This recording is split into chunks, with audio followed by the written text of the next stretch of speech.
Sky News analysis of who has given what to Ukraine. The US is going to be able to dollars back. You've probably heard all of this talk recently about the amount of aid that's been going to Ukraine, about whether the US is going to be able to get billions of dollars back for that aid. What's really going on? Well, I'm going to give you a little primer here. Quick guide to all of this stuff. After Putin sees what's just happened in the Oval Office, why would he ever stop with Ukraine? It seems like he has a 4-year green light to take Poland. Maybe. I mean, if he were to attack NATO countries, who knows what the would happen next? But also, what does this also mean for Taiwan? I don't know what the U.S.'s position is on anything right now. It's just incomprehensible. Starting with how much money has been given in terms of aid. There's various different categories of aid. So military aid, that's Europe, 62 billion euros. The US slightly further ahead, 64 billion euros of military aid from the US. But of course, that's not the only kind of thing and the only kind of support gone out to Ukraine. There's also other aid. There's humanitarian, there's financial aid. As much as America is at fault at this, why isn't Europe just super funding Ukraine? Europe is funding Ukraine. Europe has sent more help than the United States has. Brings up the European total to about 132, and it's higher than the US, okay? And if you include other things, so the aid that's been promised but hasn't yet been delivered, Europe looks even further ahead. And interestingly, if you look back through the kind of history of this conflict and just how much that aid has crept up, that's European aid, and how much it's crept up since 2022, that's Europe. It's gone up relatively steadily. Look at the US. That's gone up. It was steady for a while. Then it was flatlining, and then when it went up again, what was going on there? It was that when Congress was blocking the new support. So you really see it there kind of visually in terms of the aid Republicans that was handed over or wasn't handed over to Ukraine. But kind of back to this, the big picture here, okay? So this includes a lot of different countries. So if we want to get a better sense of comparing different countries and how much they've given, you really need to divide it by every single individual nation. And we can do that here, okay? So this is individual countries, not just Europe as a whole, individual countries.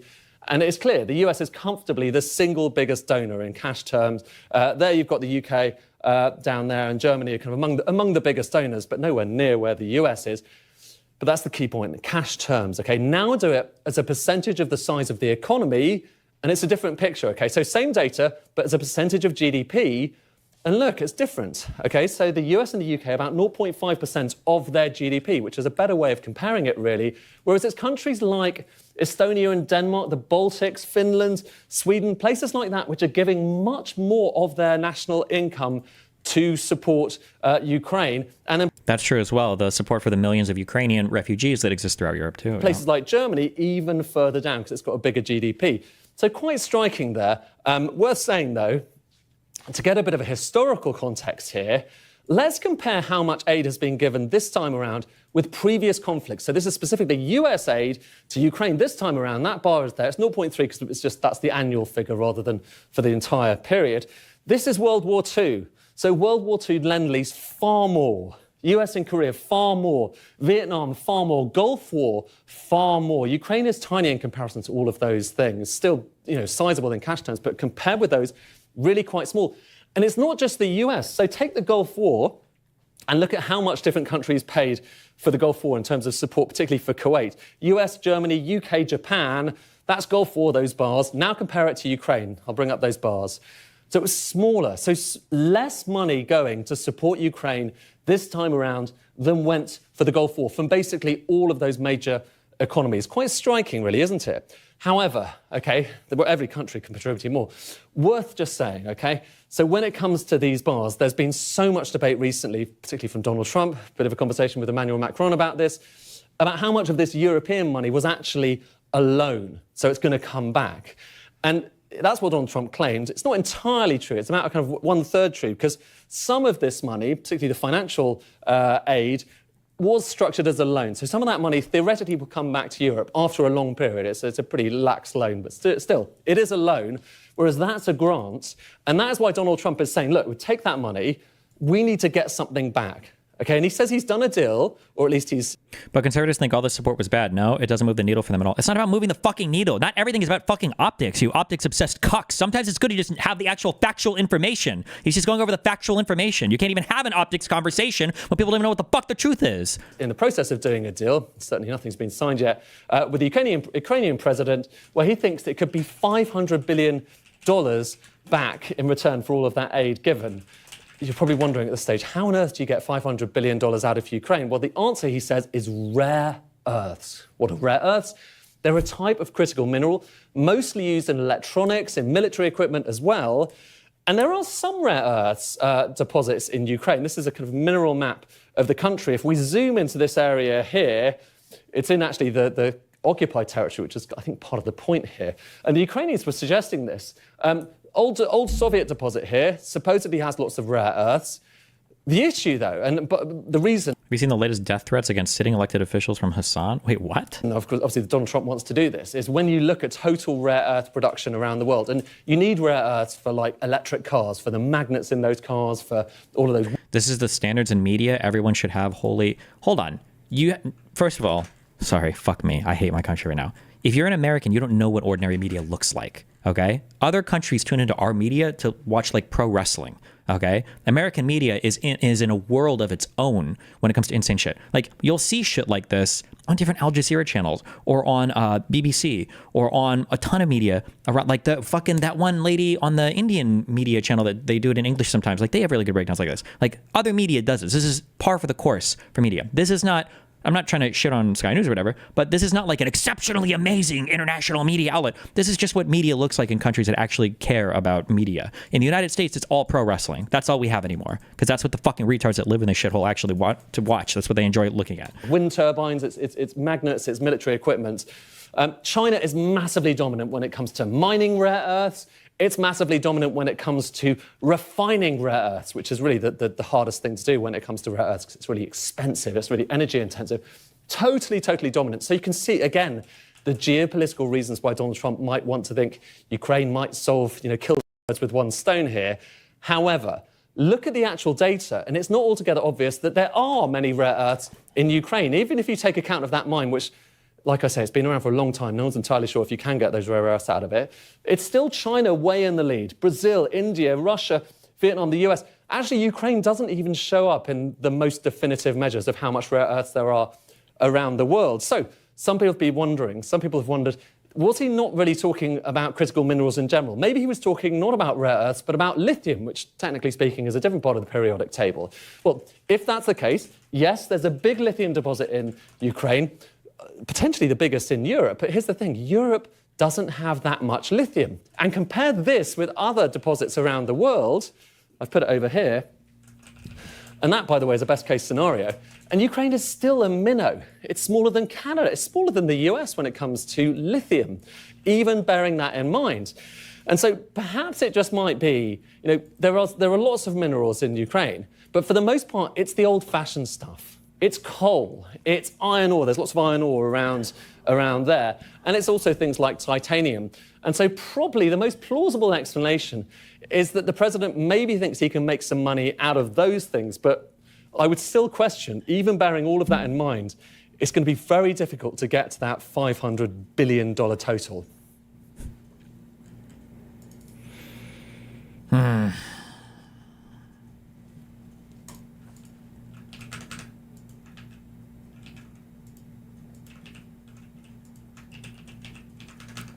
Got Richard's take on this. I watched the entire press conference with Zelensky. There was 40 minutes of discussion up to the argument. Most people saw at most the last 10 minutes. The whole video gives the proper context. When I first watched the argument without the proper context, I thought it was possible that Trump and Vance ambushed Zelensky or were even trying to humiliate him. That's not what happened. You had 40 minutes of calm conversation. Vance made a point that didn't attack Zelensky and wasn't even addressed to him, and Zelensky clearly started the argument.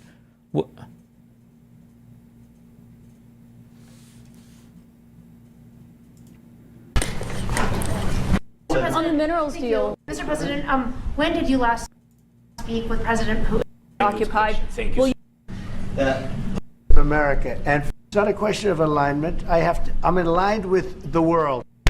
For 4 years, I want so tough, but you're never going to get a deal that way. So that's the way it goes. All right, one more question. I will respond to this. So look, For 4 years in the United States of America, we had a president who stood up at press conferences and talked tough about Vladimir Putin, and then Putin invaded Ukraine and destroyed a significant chunk of the country. The path to peace and the path to prosperity is maybe engaging in diplomacy. We tried the pathway of Joe Biden of thumping our chest and pretending that the president of the United States' words mattered more than the president of the United States' actions. What makes America a good country is America engaging in diplomacy. That's what President Trump's doing. Can I ask you? Sure. Yeah? Yeah. Okay, so he occupied our parts, big parts of Ukraine, part of East and Crimea. So he occupied it on 2014. So during a lot of years, so I'm not speaking about just Biden, but those time was Obama, then President Obama, then President Trump, then President Biden, now President Trump, and God bless, now President Trump will stop him. But during 2014, nobody stopped him. He just occupied and took. He killed people. You know what the contact 2015. 2014. 2014. Yeah. So I was not here. Yeah, but, exactly right. yes, but during 2014 till 2022, you know, the situation the same. That people have been dying on the contact line. Nobody stopped him. You know that we had conversations with him, a lot of conversations, my bilateral conversation, and we signed with him. Me, like a new president in 2019, I signed with him the deal. I signed with him, Macron and Merkel. We signed ceasefire. Ceasefire. All of them told me that he will never go. We signed with him with gas contract. Gas contract.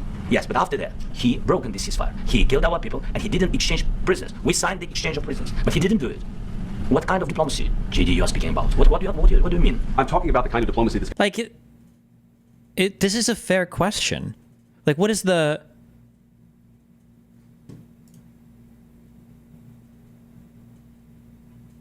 Zelensky started the argument. The problem is also, like, just people just don't know anything about foreign policy or don't know anything about, like... You can't sign a deal like this without a security guarantee. What are you supposed to do? Like, you can't sign an agreement without a guarantee that you aren't going to get invaded again. That's a perfectly fair question. They've already had a ton of these types of agreements. We've had Minsk 1 and 2. We've had however many. Zelensky says 25 different types of ceasefires that have been signed. They've all been broken. Like, what the fuck? This is a fair question. And they've said over and over and over again in that press conference that, well, we're not going to... we're not going to worry about security. We're not going to do anything about security. We're not going to be doing anything. We're just going to hope they don't attack.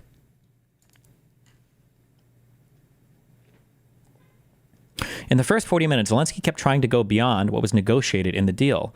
When Trump... Hold on. Fuck. Do you think... Am I friends with him on... I wonder if he would chat with this. Is he actually streaming right now? Someone said he's streaming. Or is he just doing a Twitter space? Or...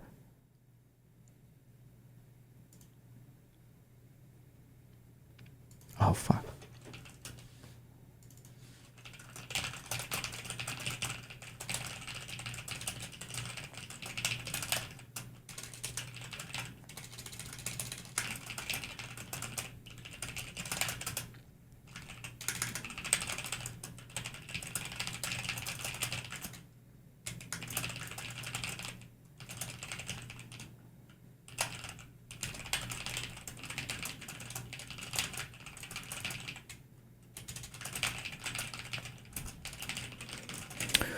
What will happen with the U.S. now that Europe no longer can rely on them for military support? The EU has the second largest economy in the world. Once it shifts into arms production, it will have the biggest military. What role does the U.S. have after that? Who knows?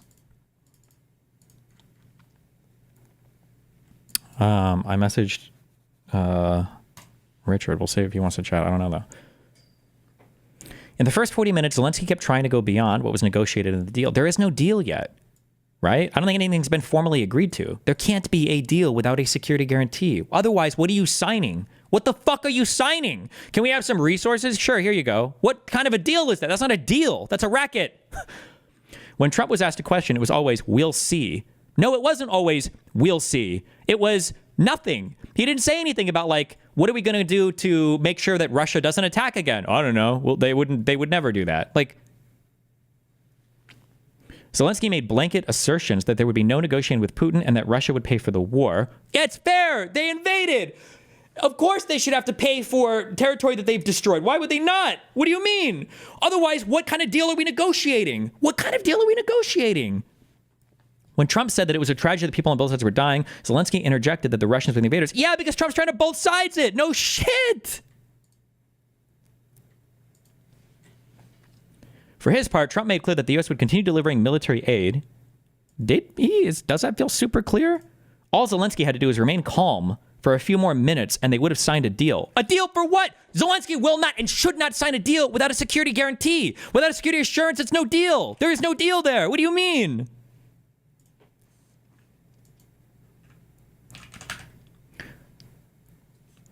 Destiny, please Google Doge of Venice. It is worth the laugh. Elon is so on the nose with the oligarch thing. I know it's off topic. Maybe I will in the future.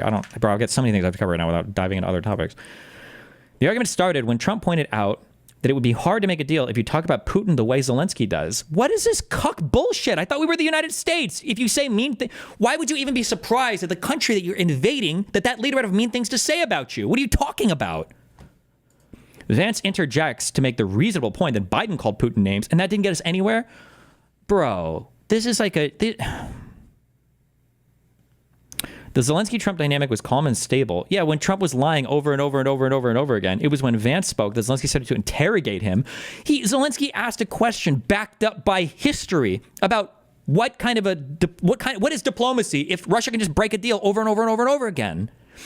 Throughout the press conference to that point, everyone was making their arguments directly to the audience. Zelensky decided to challenge Vance and ask him hostile questions. Kill me, fam. Actually fucking kill me. He went back to his point that Putin never sticks to ceasefires, once again implying that negotiations are pointless. They have been!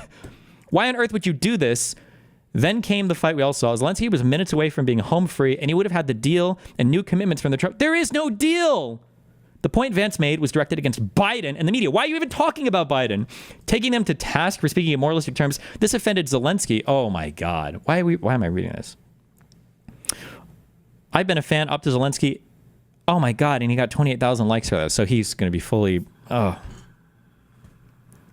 been a fan of Zelensky up to this point, but this showed so much incompetence. It's not emotional instability, or if not emotional instability, that I don't see how he recovers from this. The relationship with the relationship with the administration is broken. Ukraine should probably go with new leadership at this point. Do you think that is he getting that fat Russian money? What the fuck?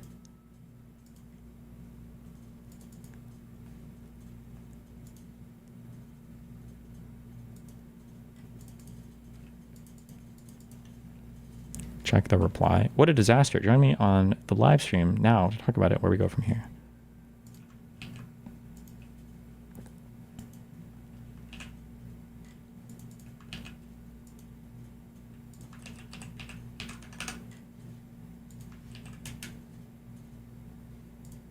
President Trump. I said there's two ways to look at this. Your interaction with Zelensky was maybe the best television I've ever seen, but it's deeper than that. The world is now watching how Trump behaves and acts when he's pressed. I thought he stood up for America, that we're a good people, we want to help you, but we're going to be respected. So I think Moscow is probably more afraid of Trump than ever. Hope the Chinese are, and I hope the Iranians are. As to Zelensky and Ukraine, to the Ukrainian people, America wants to help you. The way the meeting went today, you made it almost impossible to help you. Again, I'll ask you. Takeaway, I told President Trump.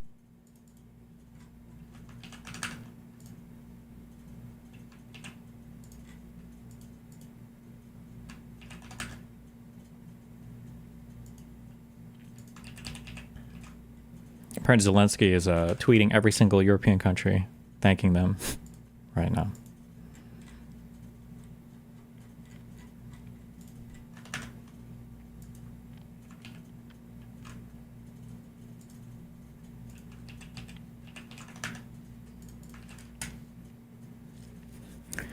EU foreign policy chief vows to boost support for Ukraine, says free world needs a new leader.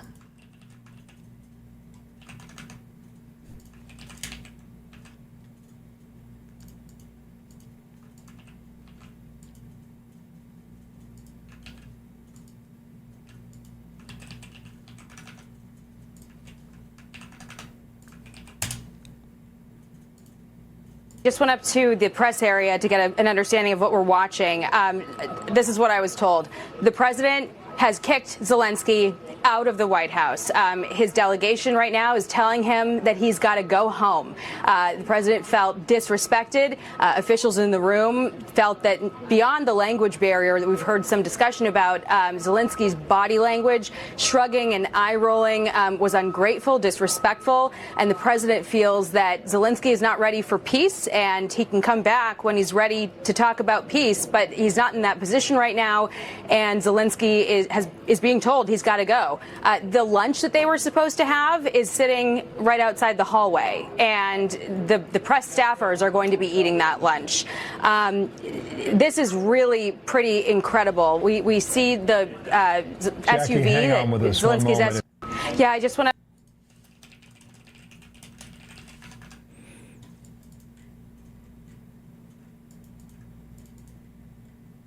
Has this ever happened before in presidential history? I'm sure at some point in our history, maybe. I have no idea, bro.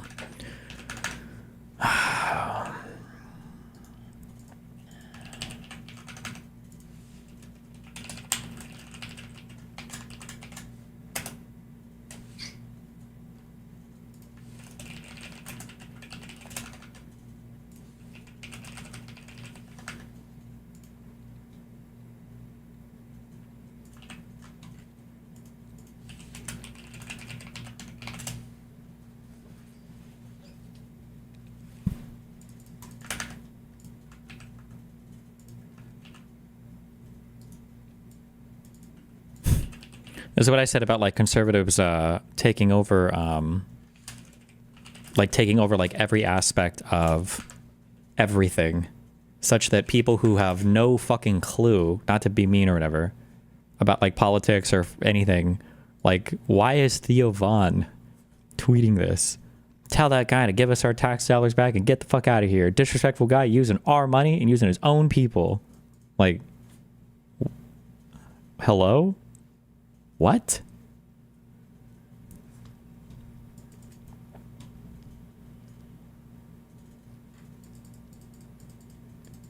Why?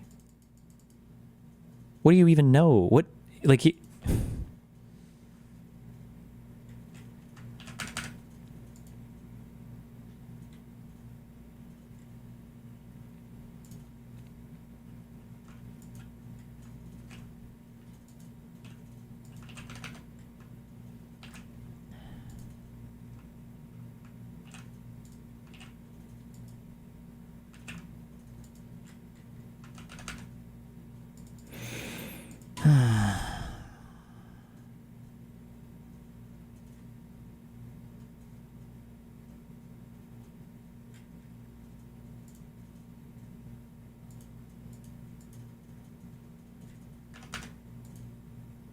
How the fuck does respect mean that you uncritically support anything your peer is saying? Has respect ever been conceptualized this way?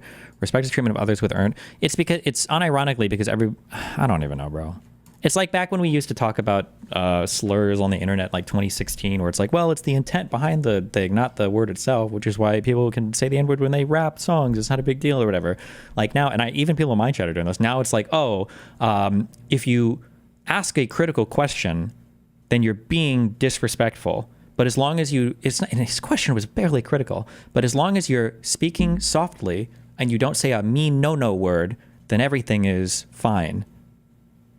Like Trump and Vance were unhinged for the entirety of this interview, for the entirety of this presentation. But because they didn't raise their voice or say no-no words, then it's okay. Like it's beyond fucking retarded.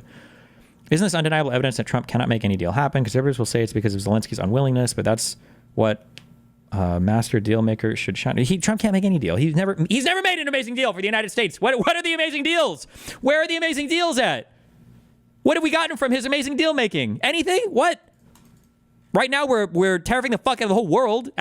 We're blowing up everything with Canada and Mexico, which was his one trade deal. Like we haven't negotiated anything. The hostages didn't all come back that afternoon from fucking from the Gaza Strip, right? Like, where are all of the deals? Where are these amazing deals?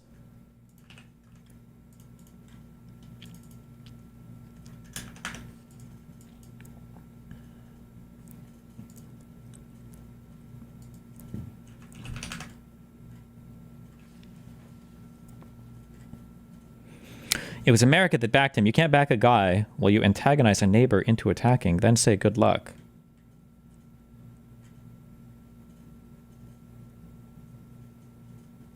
Oh, this is about, he's saying that we installed him as a dictator because Euromaidan was a coup. I don't know if we will ever know the truth behind all of it. I just don't like his attitude. And I'm sitting in a diner in Toledo, Ohio, a city that could use attention, and we are giving our money to anyone other than our people and places. What a retarded fucking dipshit to think that his city, whatever bullshit ass town he's in fucking Ohio, is going to ever get money from the Republicans. What do you, in what part of all of the budget cutting that's happening in our federal government is any of the money going to any fucking shithole town that you're in? What do you, like, they want to cut the Department of Education. They're talking about cuts to potentially like fucking Medicare and Medicaid. Like, where is all this money from the Trump administration going to be going to fucking Toledo, Ohio? What are you talking about? Kill me. Okay. Can't wait for the USA to become the DBZ Yamcha equivalent of by being useless and irrelevant to the world after the US says fuck you all to its allies, and the EU have to stand up for what's right in the world. Good job, buddy.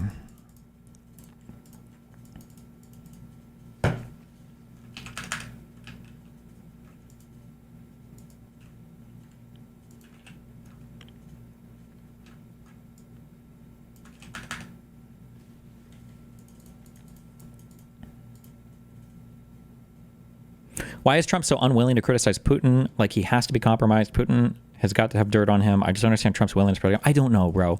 There's like 3 or 4 different theories at any point in time. One is that he's just fucking stupid, but it can't just be stupidity, because it's you can't blame stupidity when it always happens to lean in one direction. At that point, there has to be some intentionality. So either the P tapes are real and Trump doesn't want them to get out, or Trump just wants to build some legacy and he feels like sucking up to Putin is the easiest way to get to that legacy, or he legitimately is aligned more with Russian interests, which I don't even understand conceptually how that could be the case. Or he's being controlled by people around him who are more aligned with Russian interests, which I think is more likely than the former. But I don't even know who around him would be like that. It's just, I don't know. It's hard to, I have no idea how to explain any of this.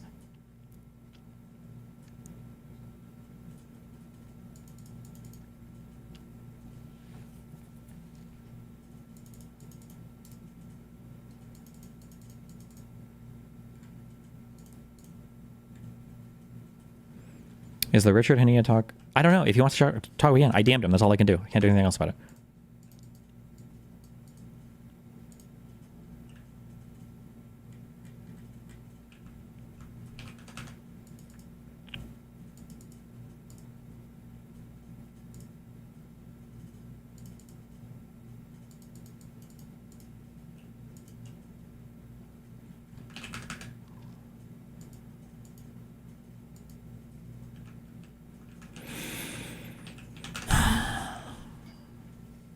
Or maybe Trump just likes authoritarian leaders because he likes that style of governance more and he wants the U.S. to be more like that, so he aligns himself more with those types of people.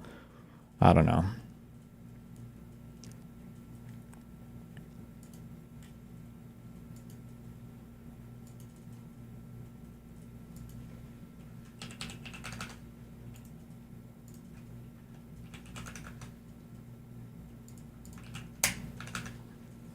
Can confirm White House is letting in a reporter from Russian state news agency TASS has to cover the bilateral something between Trump and Zelensky. Reuters and IP were excluded. Did we already have this?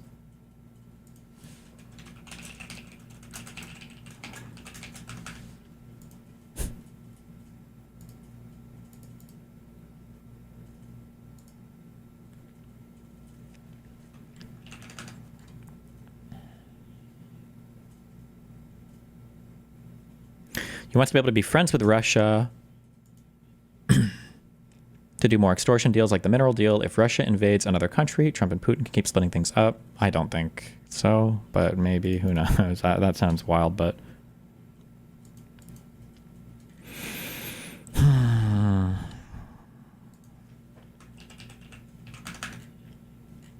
don't know what else. I don't know if there's anything else to go over for this, I guess. Time to find out what really happened to the hundreds of billions of dollars sent to Ukraine. Good one. Elon dipshit.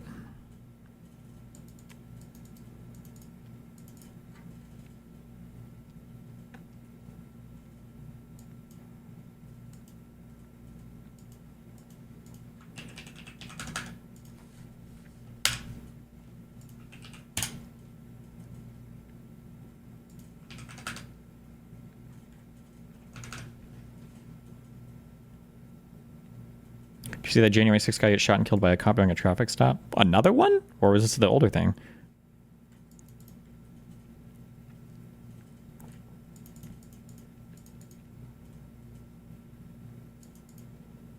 How do we stay safe? How can we organize? What can we do? I mean, win the midterms is all we can do, but that's 2 years from now, so...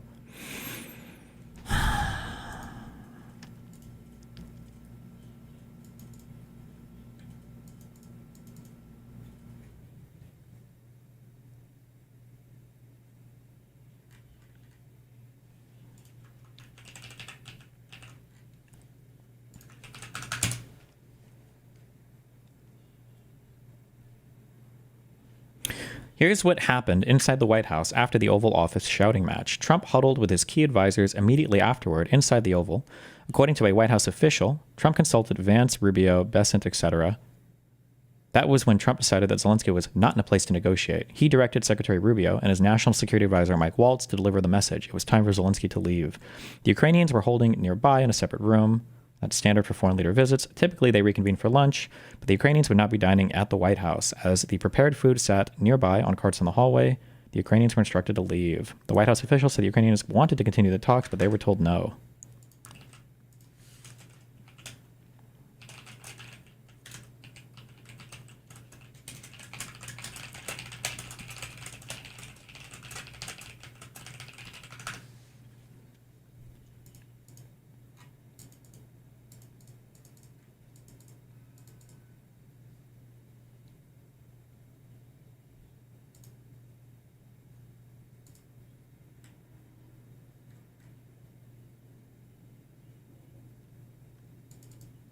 Well,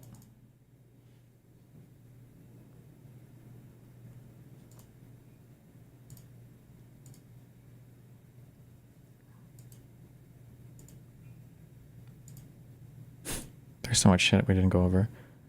Even this is from 2 days ago. The you guys all saw the massive fucking Epstein troll shit? Holy fuck.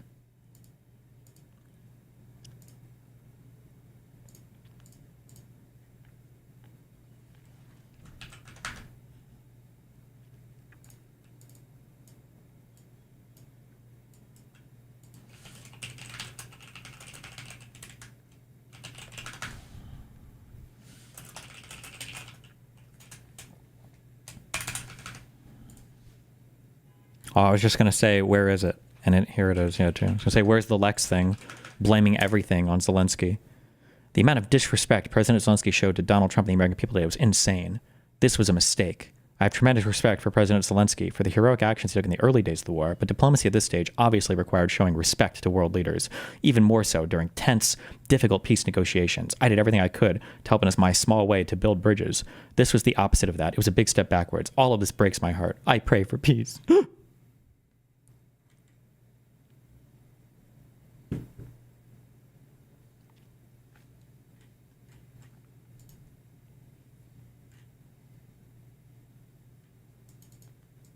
This was the most predictable tweet in the world. I could have written this tweet for him.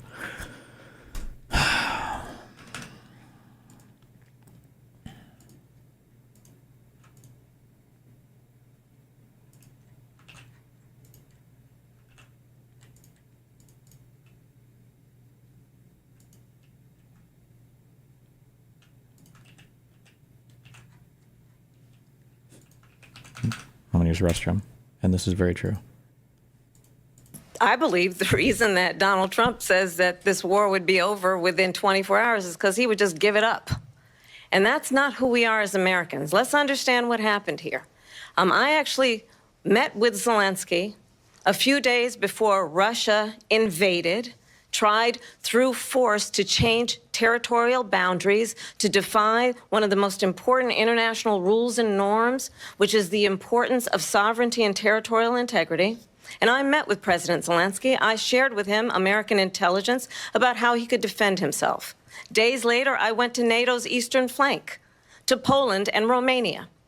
And through the work that I and others did, we brought 50 countries together to support Ukraine in its righteous defense.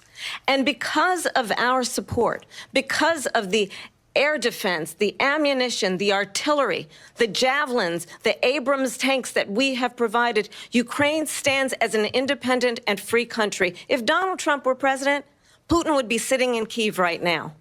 And understand what that would mean, because Putin's agenda is not just about Ukraine.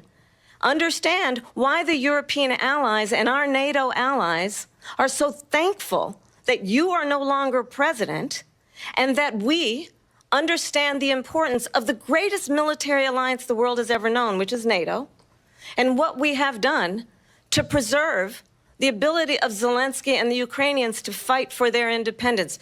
Otherwise, Putin Putin would be sitting in Kyiv with his eyes on the rest of Europe, starting with Poland. And why don't you tell the 800,000 Polish Americans right here in Pennsylvania how quickly you would give up for the sake of favor and what you think is a friendship with what is known to be a dictator who would eat you for lunch? Vice President.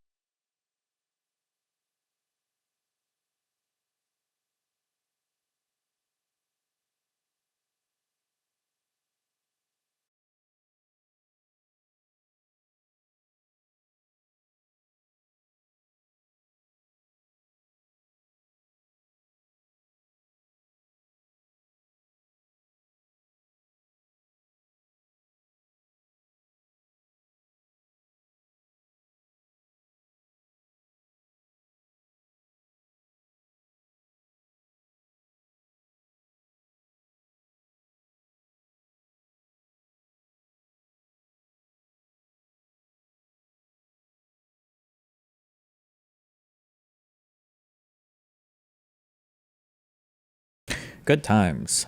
Well, what are you going to do?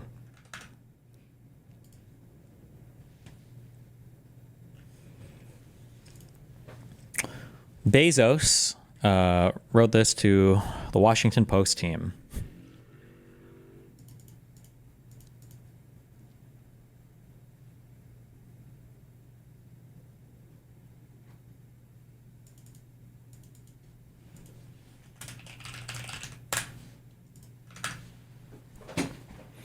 I shared this note with the Washington Post team this morning. I'm writing to let you know about a change coming to our opinion pages. We're going to be writing every day in support and defense of two pillars, personal liberties and free markets. We'll cover other topics too, of course, but viewpoints opposing those pillars will be left to be published by others. There was a time when a newspaper, especially one that was a local monopoly, might have seen it as a service to bring to the reader's doorstep every morning a broad-based opinion section that sought to cover all views. Today, the internet does that job. I am of America and for America and proud to be so. Our country did not get here by being typical, and a big part of America's success has been freedom in the economic realm and everywhere else. Freedom is ethical. It minimizes coercion and practical. It drives creativity, invention, and prosperity. I offered David Shipley, whom I greatly admire, the opportunity to lead this new chapter. I suggested to him that if the answer wasn't hell yes, then it had to be no. After careful consideration, David decided to step away. This is a significant shift. It won't be easy, and it will require 100% commitment. I respect his decision. We'll be searching for a new opinion editor to own this new direction. I'm confident that free markets and personal liberties are right for America. I also believe these viewpoints are underserved in the current market of ideas and new news opinion. I'm excited for us together to fill that void, Jeff. Oh boy.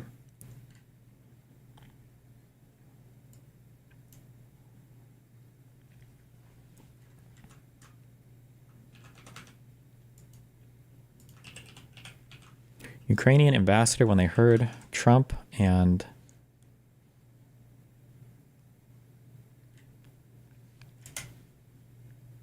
Zelensky. Because you get a ceasefire faster than a agreement. Ask our people about ceasefire, what they think. Destiny, didn't you criticize Palestine for having similar attitudes that Zelensky has right now? These are two entirely different conflicts with entirely different governments with entirely different lines that could be clearly drawn about what's right and what's wrong. So I don't even know what that question is beyond fucking retarded.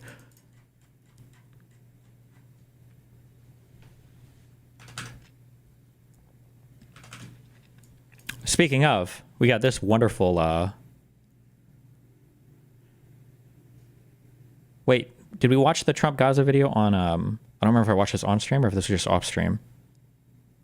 So late last night, President Trump posted what appeared to be an we watched it on anything else. Oh, yeah. AI-generated video on his Truth Social account. It's basically a promotion for his plan for Gaza, which is to essentially turn the enclave into a lavish Gulf resort. Sorry, 10 euros or pounds. I don't know the difference. I think it's pounds.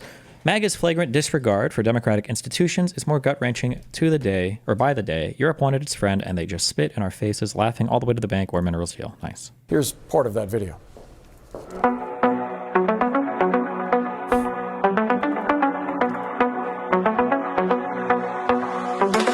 Donald, tell them to set you free. No more tunnels, no more fear. Trump Gaza is finally here. Trump Gaza shining bright. Golden future, a brand new light.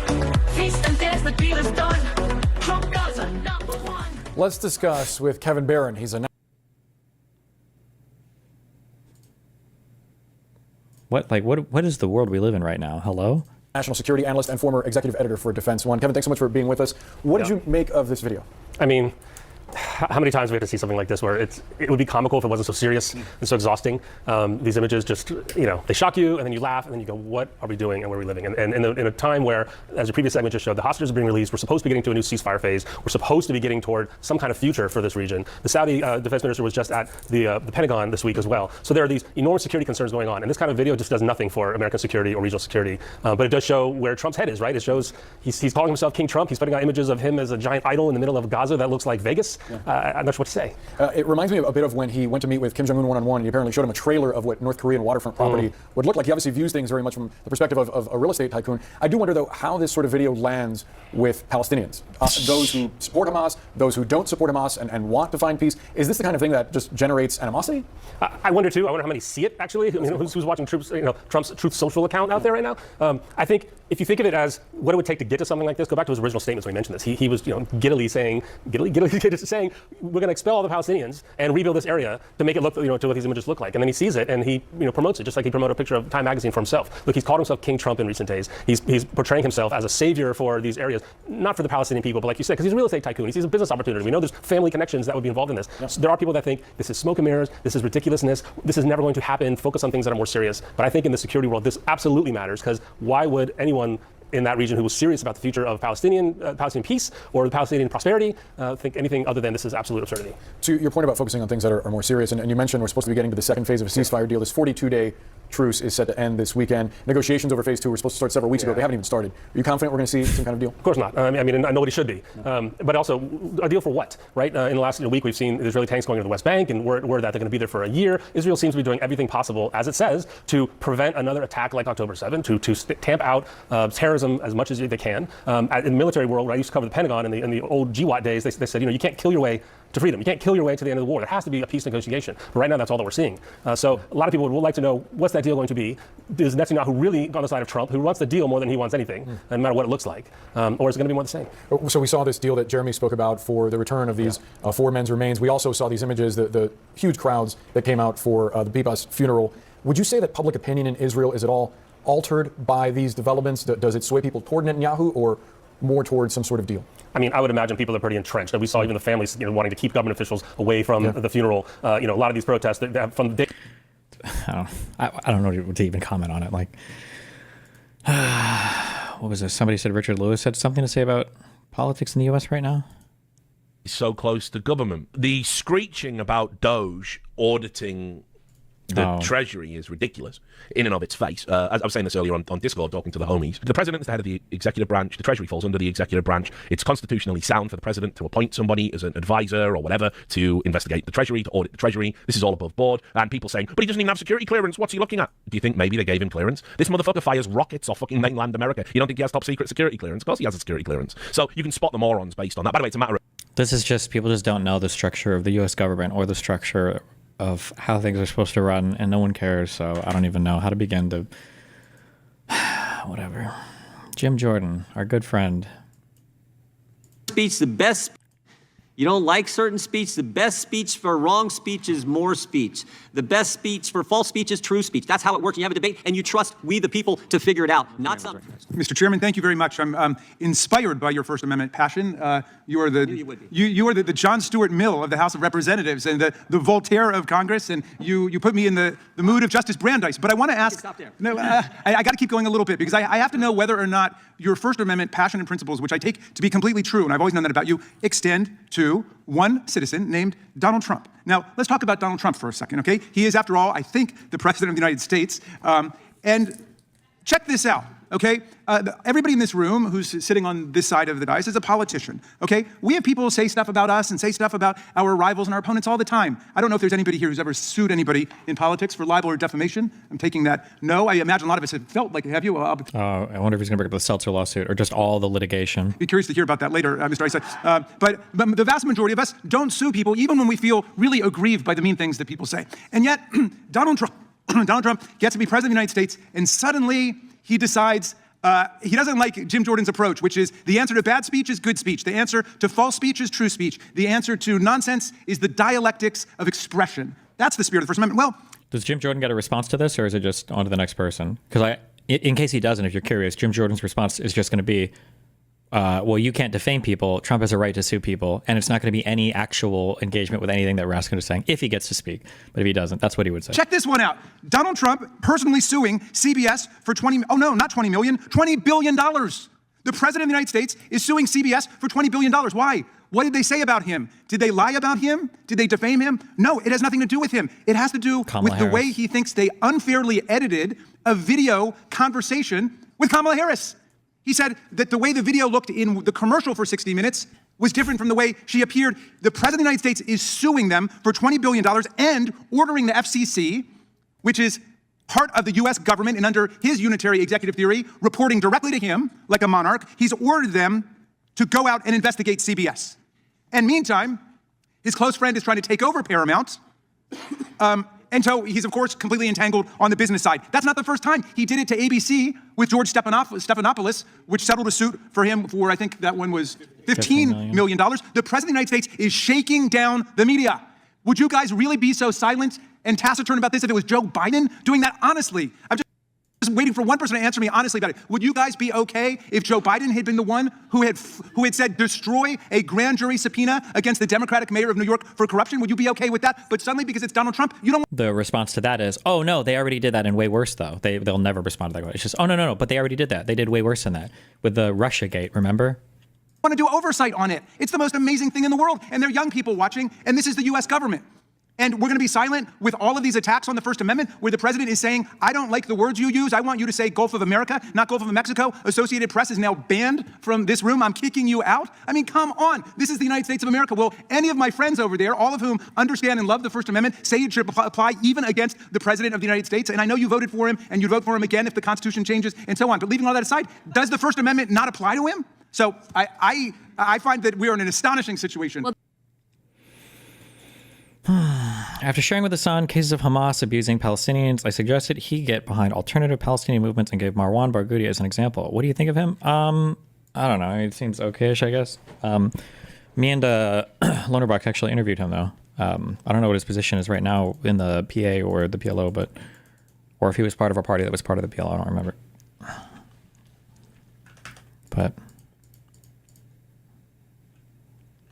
I mean, he spoke well about Palestinian issues, but it seemed like he also believed in a lot of the same kind of crazy conspiracy things about Israeli treatment towards Palestinians, but who knows?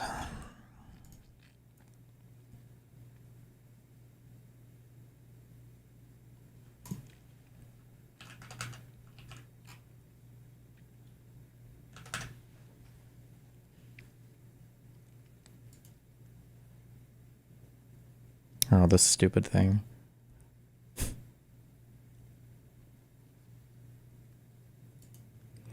It's the terrorist propaganda to Reddit pipeline. We'll read that after these.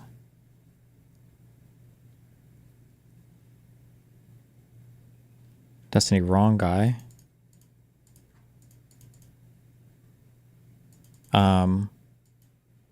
Mustafa. Wait, maybe it was Mustafa. Oh, I'm sorry, wait. We did an interview, not this guy. Was it? It was Mustafa Barghouti. Sorry, my bad. It was this guy we interviewed.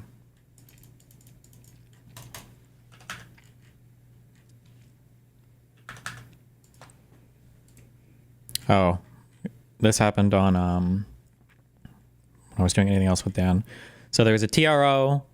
Multiple times the judges said the government is not complying with the TRO, and then they had until midnight of 2 nights ago to comply. And at like was it at like 4 or 5 p.m.? I think the government had written into the Supreme Court saying, can we please get SCOTUS to block the temporary restraining order? And Roberts said yes. First they asked the federal judge said no, but thank God, Roberts came through.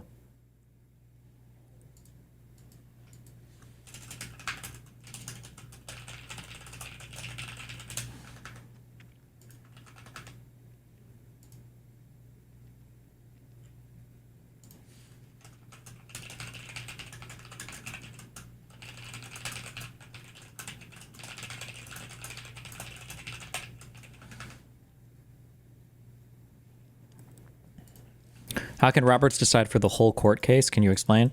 Roberts isn't making a decision for the whole case. Roberts just basically delayed the temporary restraining order that the federal court was trying to issue. And that's not something the court has to vote on. No, they didn't decide the whole case. It just has to do with the temporary restraining order.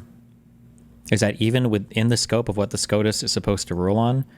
I mean, the SCOTUS is the highest court for federal stuff, so I mean, theoretically, yeah, but...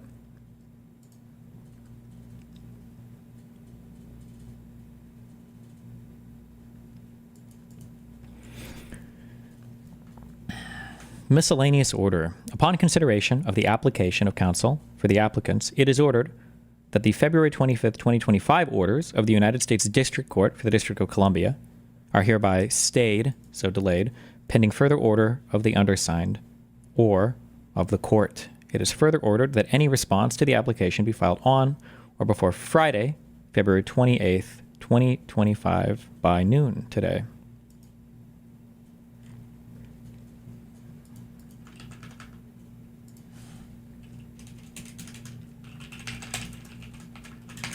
Is this the SCOTUS siding with Trump because they're afraid of losing legitimacy if they sided against Trump and Trump just did what he wanted? I don't know. I have no fucking idea. I can't. Again, I have no theory of mind for any of these people. I have no clue. I don't know why. Other than Roberts just... maybe that whole thing about...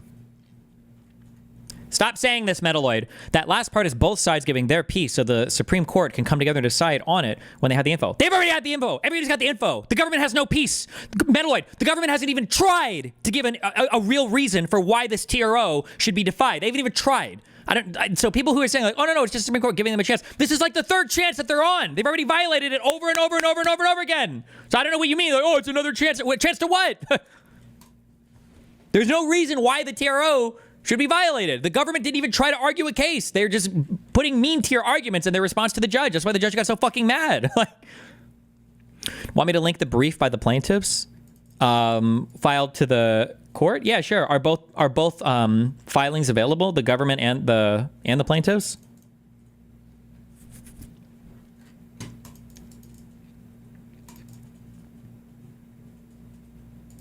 To SCOTUS, I can link it, but I will get a 10-minute mute. Just link it without typing my name. Can you do that? Is that possible to post a link in chat without also tagging my name? You know that's...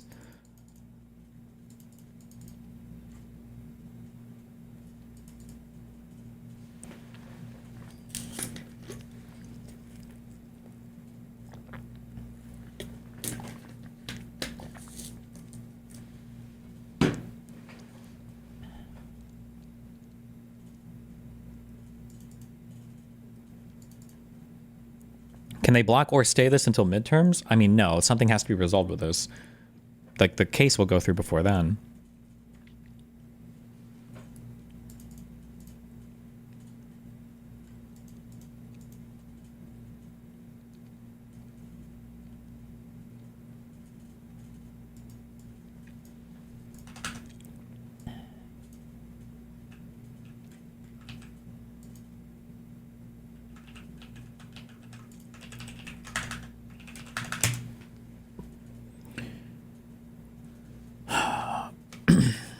Application to vacate the order issued by the United States District Court.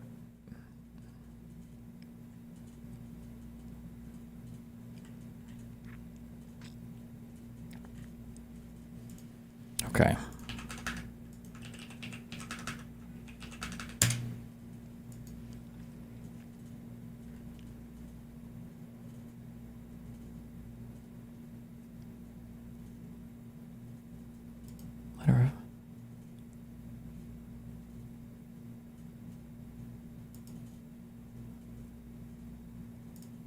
Wait, is this the...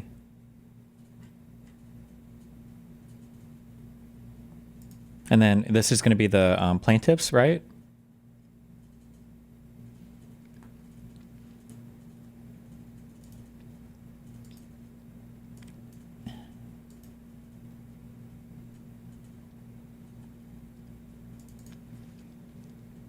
Okay, we might read this.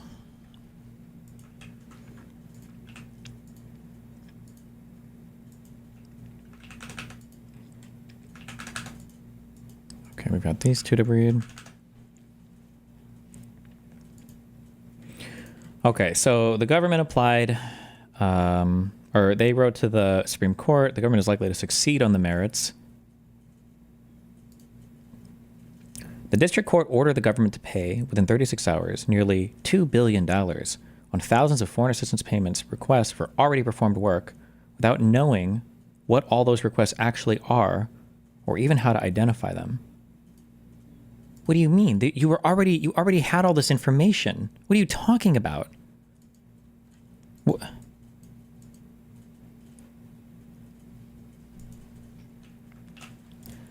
The vast bulk of them do not involve respondents, and the court refused to consider whether it has jurisdiction to command such payments when issuing the order, instead purporting to consider jurisdiction only in this morning's stay denial. That jurisdictional problem is severe. Congress created an intricate and exclusive statutory scheme to address disputes over contractual payments for already performed work. The court's order in this APA suit sidestepped that scheme entirely and is thus unlikely to survive this court's review. Boop. There's going to be boring legalese. This is going to be a fucking retard response, though, isn't it?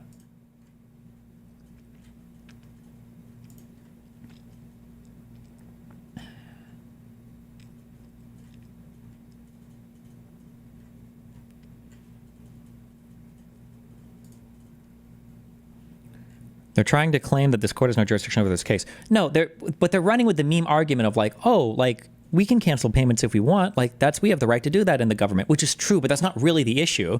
The government has the ability and the right to negotiate contracts and shit. But for the executive, for the president to do a broad order to just pull the plug on an entire department, they're not allowed to do it. But they keep going back to this meme argument of like, oh, well, but we can can't we negotiate contract? Like we have the right to do that. Congress gave us the power. It's like, yeah, but that's not what we're talking about.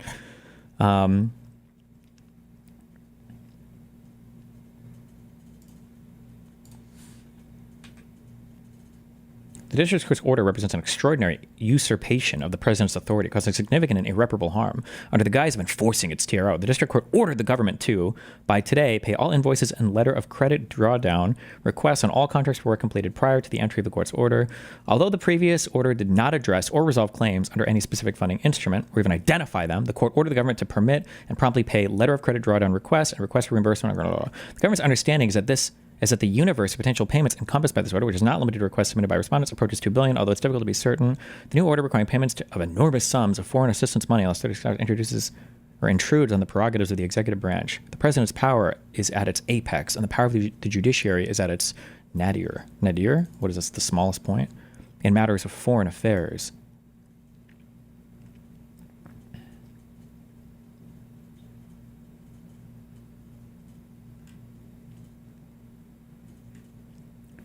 Are consistent with the president's policy priorities, but from conducting even basic diligence to ensure that payments are free from fraud and abuse. You can still do this. The lower court already answered this.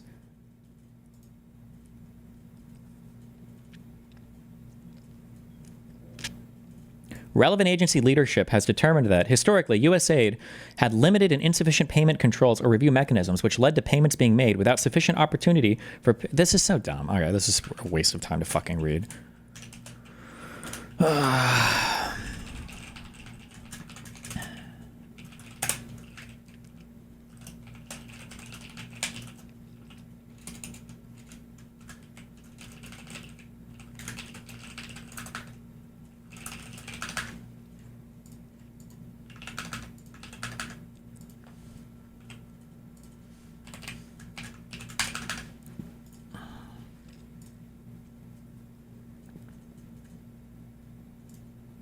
This court, okay, so the defense argues, to ensure orderly adjudication, I'm surprised that he could appeal this right to the Supreme Court. Why didn't they have to go to an appellate court first? To ensure orderly adjudication and prevent piecemeal review, Congress has constrained federal courts' appellate jurisdiction with limited exceptions to review of a district court's final judgments. Accordingly, the general rule is that orders granting, refusing, modifying, or dissolving temporary restraining orders are not appealable. The general rule is that orders granting, refusing, or modifying, or dissolving TROs are not appealable. This jurisdictional rule is sensible because such rulings are time-limited and directed solely to preserving the status quo in the face of a strong showing of irreparable harm. Underlying the government's application is a TRO requiring the government to administer U.S. aid and State Department programs under established laws and practices, with parties briefed motions for preliminary injunctions. TRO expires March 10th, 2025. Government's application, though, is even less appropriate than an application seeking review of the TRO. The government asks this court to summarily vacate a minute order directing to comply with the TRO, again, a TRO as to which the government has not sought review. The sound reasons counseling against interlocutory review of a TRO apply with even greater force to review of an interlocutory order reiterating the TRO. That's true. The government is even asking for a review of the TRO, and they didn't ask for a review of the TRO from the Supreme Court. They asked for an enforcement of the TRO is what they asked for a review of. It's so stupid. Whatever. This is fucking retarded.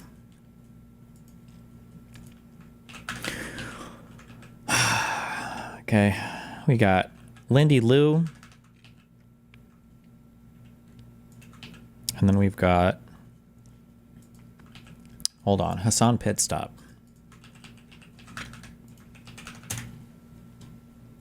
Anti-Semitic. Wait, everyone, he's thinking about going to Gaza, thinking about it. Bro doesn't want to watch the nuke and address the elephant in the room, yet squeezes and milks every moment once Ethan brings up your name. Talk about the allegations, red flag, red flag, red flag. Come on. This one is too stupid as a foot soldier for you to ban them like this, okay? The thinking about going to Gaza thing is also kind of stupid because I was invited by literal fucking journalists that work in Gaza. Well, I don't understand where he gets this, like, he obsesses over this term, like, journalists. I was invited by journalists, like the journalists, like real journalists, real live journalists, actual journalists. Like, bro, anybody can take pictures and sell them to the AP or write an op-ed or an article for, like... Okay. And I, unfortunately, most likely will not be able to go because the people that I did talk to said that they could not give me security assurances that Israel would not fucking kill me.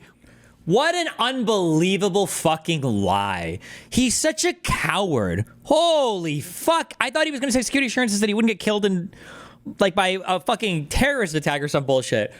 He's saying the IDF would kill an American, and is he Turkish as well? I don't know if he still has Turkish citizenship or not. I'm guessing an American citizen. Israel's going to kill an American citizen going a celeb? Come on, bro. Are you fucking serious? Or anyone, really, because Israel is not allowing Western journalists to enter the Gaza Strip, by the way. Think about that. Okay. I keep hearing everyone hoping for midterms being the next big opportunity for us to change things back or gain more power for the Dems. Can you explain for us uneducated what we could hope to gain from midterms? Is showing the current administration and showing the world and showing the rest of America like who we are or what we stand for? Because right now, Trump won the majority of the support in the United States across like 2 or 3 different worlds, right? Across the House and the Senate, across the presidency. So as it stands right now, they can argue that they have this, you know, popular mandate of the people and all that bullshit. So you have to see if the American people think something differently. Okay? It's not even because like Hamas is scary and they're going to kill you or whatever. That's not the fear. That's not the problem there. The problem is Israel could fucking nuke you at any moment and America will apologize to Israel for it. But yeah, no, it's such a laughable thing, dude. It's such a laughable thing. Not just me, by the way. Anyone at any given moment. It's also, oh yeah, that's another thing. Sabra hummus. Saying Sabra hummus sucks. Anti-Semitic. The highest level of anti-Semitism.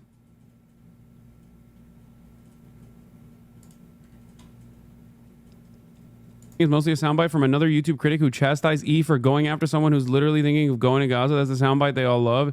It's not even from you. Oh, I don't know. I don't watch the fucking show. And neither do many of his old fans, actually. Yeah, Ethan Klein is currently aligned with Keemstar, Asmongold, virtually all the fucking slob tubers. Some of them have already turned on Ethan because he... What? Aligned with them on what? He's like very obviously lost his fucking mind. And And who else? Sex Pestiny. Based. The ADL.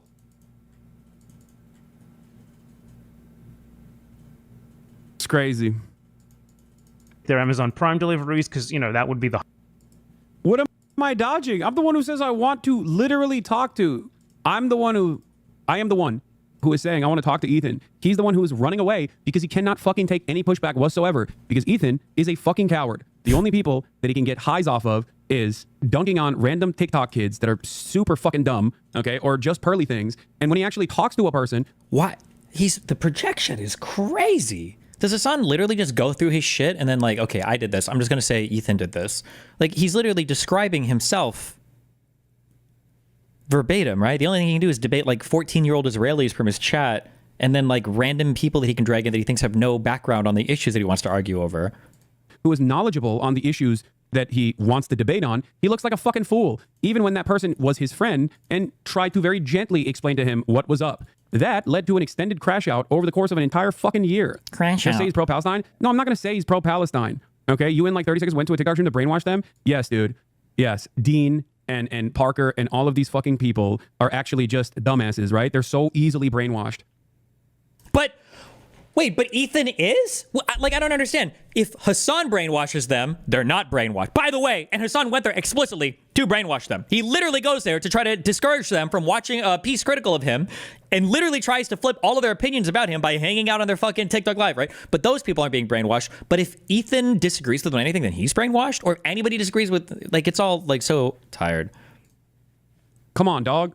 You really think so? I'm not talking about people like Dean, dumbass. I'm talking about that one random fucking TikToker that he had on that he was yeah, not Dean. Dean agrees with me, so Dean's cool. Shitting on, or the Nexium sex cult guy, or just pearly things.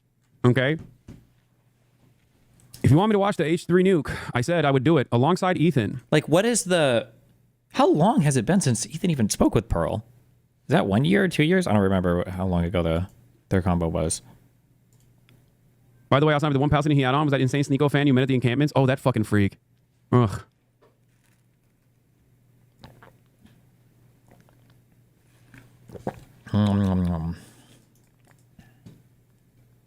What am I dodging? I'm the one who says I want to, like, coming after every pro-Palestinian person, linking alongside.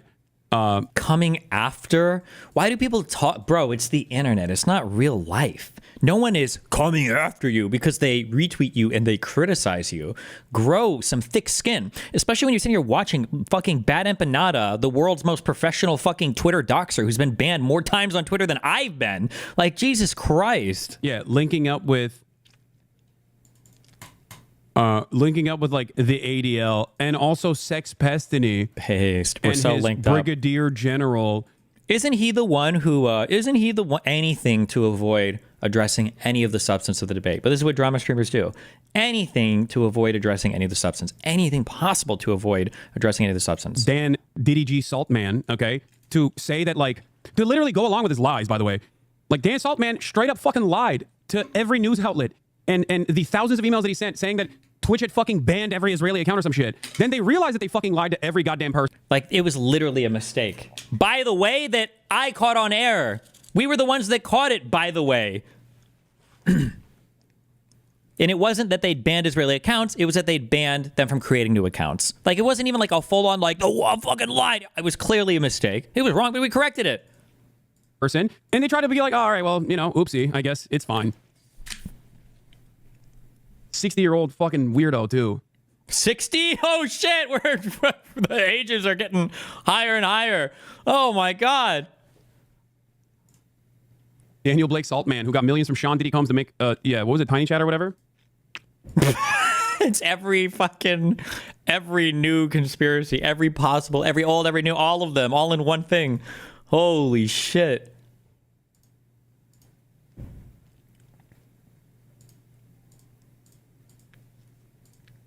He was like, delete this part of the VOD. Yeah, Dan Saltman was trying to get Tom Cotton to pull me in front of Congress. Tom Cotton, these guys are liberals, by the way. Remember, they're liberals. He tried to get Tom Cotton to call me in front of fucking Congress to investigate the anti-Semitism of my chat. That's what he was trying to do. Can you imagine how fucking insane you have to be to, on the one hand, claim that you're a fucking liberal, and then on the other hand, using a fucking fascist like Tom Cotton to investigate a petty beef that not you, but your sex pest daddy had with another content creator. That's what's so shocking.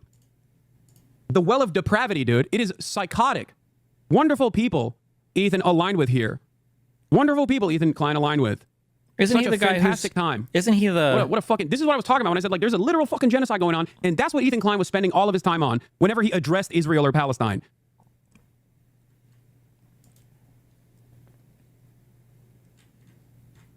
Anti-Semitic. Isn't he the one guy who did the thing? Isn't he friends with him? Didn't he say this one time? Isn't he the... What does Zelensky need to do to restart talks with you? He's got to say, I want to make peace. He doesn't have to stand there and say about Putin this, Putin that, all negative things. He's got to say, I want to make peace. I don't want to fight a war any longer. His people are dying. He doesn't have the cards, just so you understand it, okay? God, where did he hear this have the cards metaphor? Ugh. I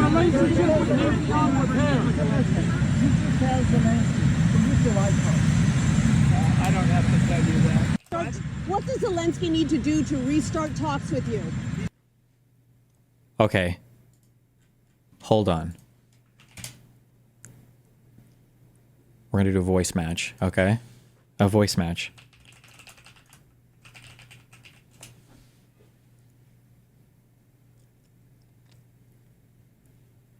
Does the reporter lady...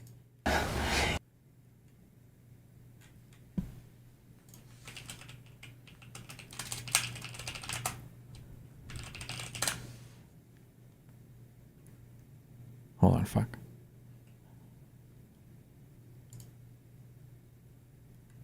I don't know how to pronounce this lady's name. Is it Joan Cusack? Cusack? Does he sound like her? A little bit? You know, this is the first time any teacher has ever asked me to do anything outside of school. No way. Yeah, it's true. In 6 years. What does Zelensky need to do to restart talks with you? He's got to... Nuclear bomb. No, and if anything goes wrong, it's my head. All right, it's my head in the smasher. A little bit? These parents will come down on me like a nuclear bomb. Say I want to... What does Zelensky need to do to restart talks with you? He's got... I can't make a mistake. I gotta be perfect. And that pressure has turned me into one thing that I never wanted to be. What does Zelensky need to do to restart talks with you? I think so. Close enough.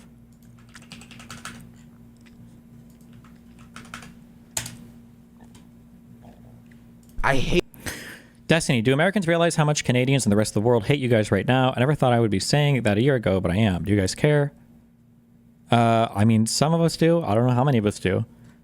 There are some foreigners, though. There are some Canadians who love America right now.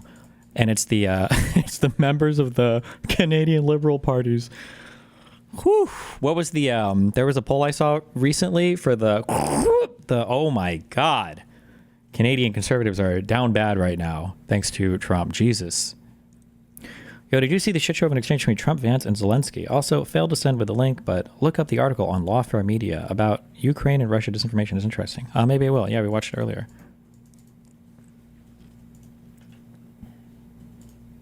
I hate it so much. Because it always boils down to it. It always boils down to you have to run defense for the white kids. You have to focus on the white kids. You can't have a safe space for black people because we need to bring in the Gen Z white kids. It's always what it goes back down to.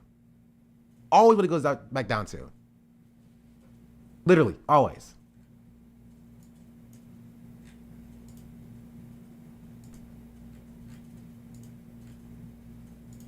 I try to tell people that woke of the day is a bad idea. Now that anytime a POC or queer person speaks out, it gets labeled woke of the day. Well, yeah.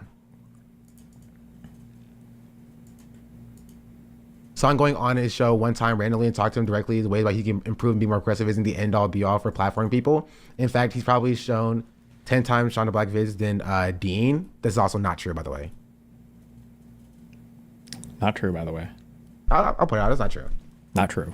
Hassan has shouted me out a lot. Yes. Hassan has shown one of my videos. One.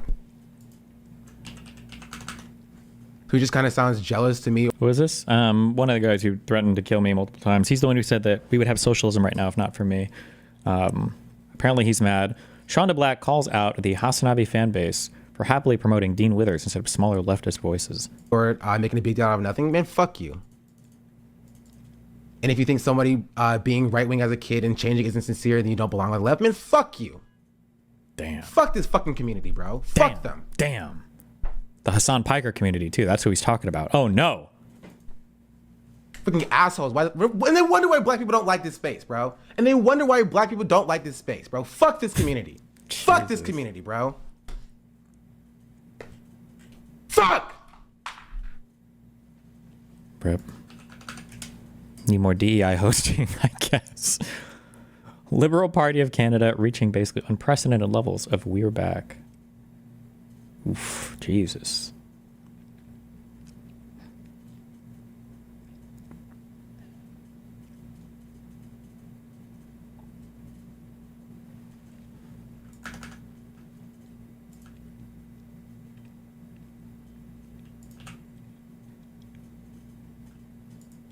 Is the Hassan orbit even consist of friends, or is it pure leeching? No, it's all clout-related shit.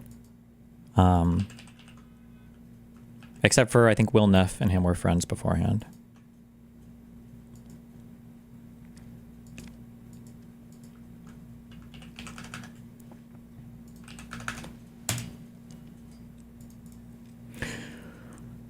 High-level Trump sources tell me the White House is now uncertain if they can even get, or if they can get the Russians and Ukrainians to stop fighting, because this episode with Zelensky raised questions about whether he can move forward toward a peace deal. It also raises questions about whether the U.S. will pause aid to Ukraine. But Trump is not seeking regime change in Ukraine. No discussions about who in Ukraine might be a better leader than Zelensky. Ukrainian officials have reached out this afternoon to senior White House officials, desperate to get the deal back on track, but that will not happen today, I'm told. Trump is unwilling to talk to Zelensky further today. When Rubio and Waltz went into the Roosevelt Room to ask Zelensky to leave, Rubio made it clear that any further engagements today would be counterproductive. Waltz told Zelensky he had made a tremendous mistake, and it was a grave disservice to Ukraine and to Americans, both. No phone calls between Trump and Putin have been scheduled, but multiple European officials have called top Trump officials since Zelensky left, asking how the minerals deal can be salvaged. Trump fully intended to sign the minerals deal today. 2 official binders were prepared. Treasury Secretary Scott Bessent and his Ukrainian counterpart, and the 2 presidents were going to sit at a conference table in the East Room, and then Trump at their successive podiums. But there were suspicions before Zelensky arrived today that it might fall apart because the Trump admin had been pushing for weeks for a minerals deal signing at the ministerial level, and Ukraine had refused. Zelensky wanted security guarantees. U.S. officials thought negotiations would be much harder with Putin, so today might have been in disbelief that it had been Zelensky who has been more difficult making maximalist demands, sources told me. I wonder if this was all planned to just blow up then.